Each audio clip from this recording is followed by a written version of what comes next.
Okay, so in order to access the battery on the FZ6 Fazer, because you've got the twin exhaust at the back, the battery is actually under the tank. So we've got to lift this tank up. So that'll involve undoing these two connectors here. Now, that's fine. But first, before we can do that, we've got to deconnect the two side fairing bits of plastic here in order to get some clearance, so when we lift it up it doesn't catch on them and snap them, which we obviously don't want. So what that's involved has been undoing, there's two screws here that were with Allen keys, and the other one next to your speedo here, another Allen key to undo, and then a Phillips screwdriver. There is one that is underneath. You've got to lift up this flap here to access it, and it's this one there. Undo that, take that out, and then you'll be able to sort of wiggle it a bit free. Now what I've done, rather than try and take it off the bike entirely, I've just kind of seated them up here out the way. I think I should have enough clearance to do that. Okay, so next bit I've done, I've taken these two bolts out here, Allen keys, so yeah, that's freed up that tank now, so I can lift it, and battery will be underneath here, but I'm going to need to prop it up, so I'm going to use a bit of wood. I'll show you what that looks like when it's done. Okay, so see, I've actually used a little camera stand, prop it up, just got it leaning against handlebar there, and just sort of wedged up in there. Now, got to be careful, but it's going to hold it for now. So as you can see, the battery is there. So now I'm ready to connect stuff to it. So what I'm going to connect today, I've got an Ultimate Add-ons USB cigarette lighter charger thing, and it's going to be as simple as connecting the positive, this one, and the negative ends to the battery. So what I've got to do, go to my battery here, I'm going to disconnect the negative, the black one first, then the red one, and pop those connections under the screws, screw it back on, and should be good to go. When I turn the engine on, should power up.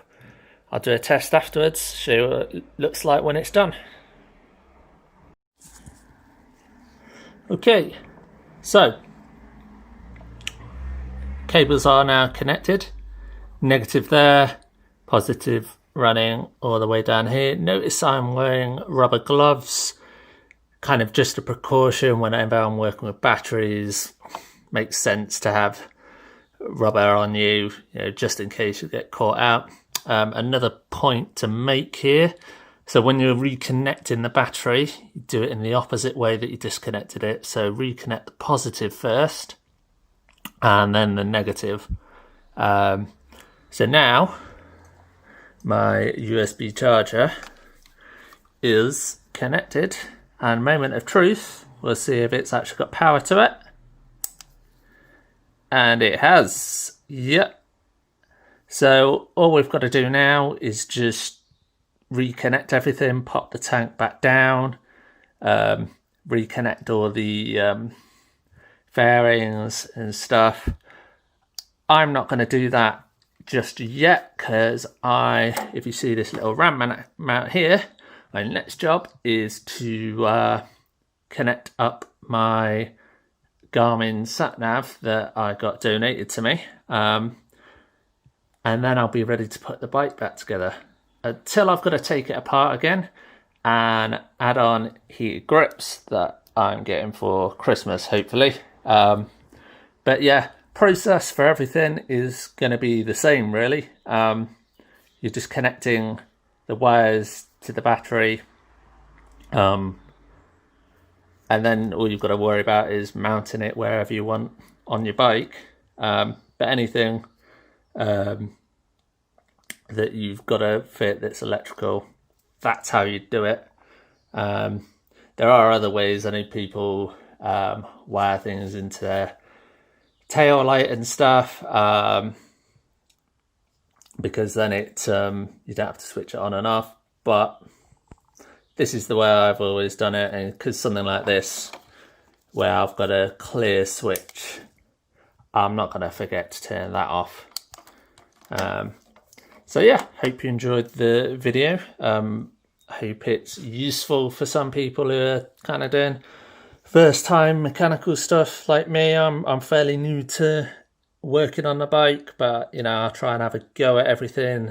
I'd encourage you to do the same, because you'll learn about how your bike's put together, and when things go wrong, you know, there's a lot of stuff that you can do yourself without having to take it to a mechanic, and it's pretty fun actually, and there's a sense of accomplishment when, you know, it works and you get that little light. So yeah, thanks for the video. I'm going to be putting up more stuff that I do to the bike. So when I fit the heated grips, I'll put that up. I'll do reviews of the stuff I've got. For example, see my little Beeline Moto there, sat nav system, different type of sat nav to my Garmin. But I'm just going to try and tinker with this bike as much as I can and share what I go through and any problems I come up against. So thanks for watching. Cheers. Let me know if you've got any questions in the comments.